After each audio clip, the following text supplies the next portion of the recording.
Bem-vindos ao Entre Linhas do Código, mais um deep dive no código limpo. E hoje, nosso quinto episódio, vamos desvendar os mistérios da formatação de código. É isso aí, capítulo 5, bora lá. Formatação, quem diria, né? Pois é, parece detalhe, mas o livro mostra que não é bem assim, né? Não. Super importante. É a base para um código elegante, fácil de entender, de dar manutenção. Já começa com um papo interessante sobre o tamanho dos arquivos. O Monco Bob usa um projeto fitness como exemplo, né? Sim, lembra? Arquivos curtinhos, em média 65 linhas. Impressionante para um projeto daquele tamanho, né? E ele compara com um artigo de jornal, sabe? Ah, ótima analogia. Direto ao ponto, fácil de digerir. Nada daqueles textos intermináveis, né? É isso aí. Arquivos menores, funções e classes concisas. Tudo para facilitar a leitura do código. E a gente sabe, né? Passamos mais tempo lendo código do que escrevendo. Verdade. E por falar em facilitar a leitura, o capítulo mergulha na formatação vertical. De novo a comparação com o jornal, né? Gostei dessa. Título chamativo, introdução que resume a ideia principal e depois os detalhes, né? Então a ideia é ter, o nome da função ou da classe logo no início e ir descendo para os detalhes da implementação. Isso. E manter as coisas relacionadas próximas para a gente ficar pulando de um lado para o outro do arquivo. Faz sentido. O Uncle Bob dá vários exemplos, né? Sim, tipo a proximidade entre variáveis e seus usos, entre a chamada de uma função e sua declaração, tudo para criar um fluxo de leitura natural. Legal. E a formatação horizontal entra nessa dança também? Com certeza. O livro fala bastante sobre o limite ideal de caracteres por linha, né? Ah, essa é clássica. Sempre rola um debate sobre o tamanho da linha, né? O Uncle Bob sugere um limite de 120 caracteres como ponto de partida, baseado na experiência dele, né? Sei. Linhas muito longas viram um pesadelo para ler, a gente perde o fio da meada. Total. E espaços em branco, o que você acha?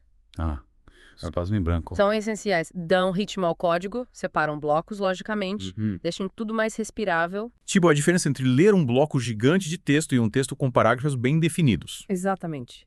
E falando em organização visual, a indentação é outro ponto crucial, né? Ah, sim, é a indentação. É tipo a espinha dorsal do código, né? Sem ela, vira uma bagunça. Verdade! Mostra a estrutura do código, hierarquia dos blocos, dos escopos, fica muito mais fácil de entender, né? É como tentar ler um livro sem capítulos ou parágrafos, impossível. E quando o assunto é evitar linhas longas e confusas, as quebras de linha entram em cena. Opa, verdade, as quebras de linha. Quebra de linha é essencial, né? Imagina uma função com um monte de parâmetros ou uma expressão booleana gigante. Sem quebra de linha fica impossível. Nossa, nem me fale.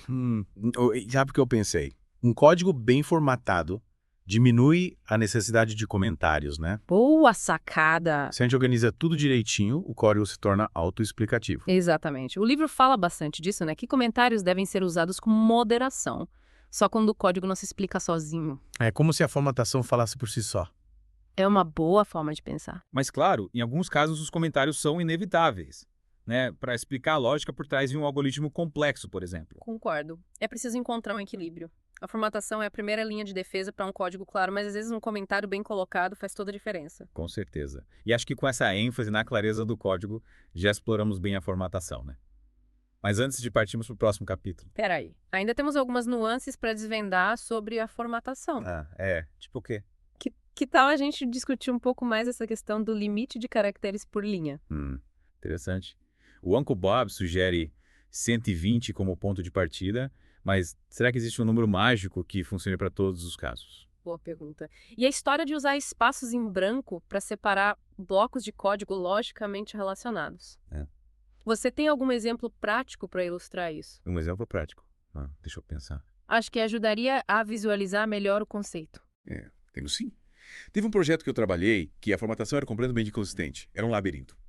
Indentação bagunçada, linhas gigantescas, quase num espaço em branco. Nossa, que caos! Que dá dor de cabeça. Tivemos que fazer uma faxina no código.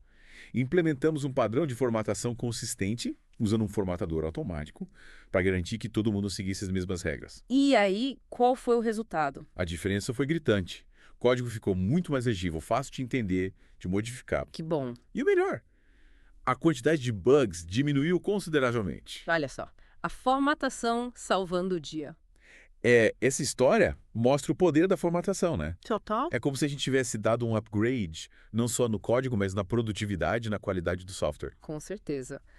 E, por falar em produtividade, você já parou para pensar como a formatação impacta o trabalho em equipe? Nunca tinha pensado por esse lado. Um código bem formatado facilita a comunicação entre os membros da equipe.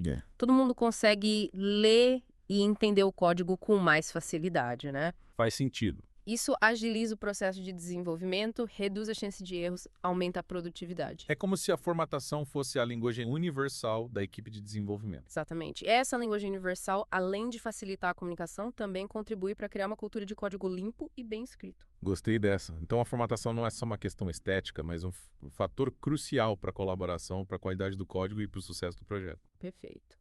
E com essa reflexão sobre o impacto da formatação na cultura da equipe, acho que podemos finalmente encerrar nossa análise sobre esse tema. Acho que sim. Desvendamos os mistérios da formatação, exploramos os benefícios, até compartilhamos histórias de terror e superação com código mal formatado. E agora, prontos para desbravar o próximo capítulo do Código Limpo? Com certeza. Mas antes, que tá uma pausa para o cafezinho, a gente volta já com mais insights sobre código limpo e elegante. Combinado? Até daqui a pouco. Até. Voltamos. E aí, preparados para mais um mergulho no Código Limpo? Cafezinho em mãos, bora continuar a nossa jornada. Opa, tô pronto. E pelo visto, o próximo capítulo é Objetos e Estruturas de Dados. Isso aí. Chegou a hora de entender a diferença entre esses dois conceitos. Parece simples, mas tem muita profundidade por trás disso. Lembra que o Uncle Bob usou o exemplo de um ponto no plano cartesiano, né? Sim, ele mostra como uma classe que expõe diretamente as coordenadas x e e do ponto viola o princípio do encapsulamento. Ah, entendi. Tipo, a gente fica dependente da implementação interna, né? Exatamente. A ideia é criar métodos que manipulam o ponto como uma entidade abstrata, sem revelar os detalhes da sua representação. Assim, se a gente precisa mudar a implementação, o código que usa esses métodos continua funcionando. Flexibilidade total. Boa. Flexibilidade de código limpo, a combinação perfeita. E por falar em código limpo, esse capítulo também fala da lei de Demeter, né? Lei de Demeter. Yeah. Lembra? Menor conhecimento. Ah, sim. É como se fosse um código de ética para os objetos, sabe? Cada objeto só conversa com seus amigos mais próximos, sem se intrometer na vida alheia. Então, nada de ficar chamando métodos em cadeia, tipo A ponte B, ponte de B, ponte de Facem. Isso aí. Esse tipo de código é fofoqueiro demais, sabe? Sabe tudo da estrutura interna dos outros objetos. Aumenta o acoplamento, deixa o sistema mais rígido, difícil de modificar. É como espalhar boatos pelo código, né? Ninguém merece. Verdade. Manter um mínimo de conhecimento entre os objetos é a chave para um código mais flexível, fácil de manter e livre de dramas. E por falar em evitar dramas, o próximo capítulo é tratamento de erros. Ah, esse é um tema que pode dar muita dor de cabeça. Mas também é super importante para criar sistemas robustos, né? Afinal, erros acontecem. Com certeza. O Uncle Bob ensina a lidar com os erros de forma elegante, sem comprometer a legibilidade do código. É como ter um plano de fuga para cada possível incêndio, sem transformar o código num bunker paranoico. E uma das estratégias que ele defende é usar exceções em vez de códigos de erro, né? Sim. Exceções são como sinais de fumaça. Comunicam um problema de forma clara, permitindo que a gente tome medidas para controlar a situação. E elas também permitem criar uma hierarquia de erros, né? Organizar os problemas em categorias, facilitando o tratamento. Exatamente. É como ter um sistema de triagem no pronto-socorro do nosso código. Cada erro é direcionado para o especialista certo, garantindo um tratamento mais eficiente. Por veio da analogia. E o livro também fala da estrutura Try, Catch, Finally, né? Sim. Ele recomenda criar essa estrutura logo no início do código, que pode lançar exceções. É como se a gente estivesse se preparando para lidar com os imprevistos. Faz sentido. E ele também dá dicas para escrever blocos catch concisos, focados em lidar com o erro específico, né? Isso aí. Nada de blocos gigantescos que tentam resolver tudo ao mesmo tempo. Cada problema com sua solução, sem criar uma confusão generalizada. E lembre que ele detona o uso de null como indicador de erro, né? Ah, o null.